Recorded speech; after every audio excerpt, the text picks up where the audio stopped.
barangkali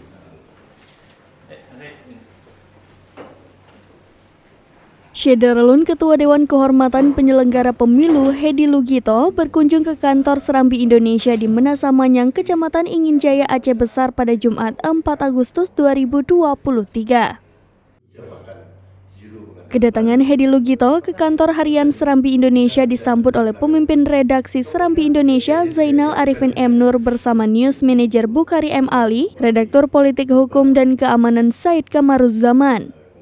Hedi Lugito sendiri dalam kesempatan itu didampingi oleh sejumlah stafnya dari Jakarta. Mantan pemimpin redaksi majalah Gatra ini mengaku datang ke Aceh bersamaan dengan sidang etik penyelenggaraan pemilu. Dalam kesempatan itu, Hedi Lugito bercerita banyak tentang pengalamannya sebagai jurnalis di Indonesia. Ia juga mengaku hingga saat ini masih memiliki hubungan baik dengan para jurnalis senior di Indonesia. kegiatan mungkin yang offline, jadi kegiatan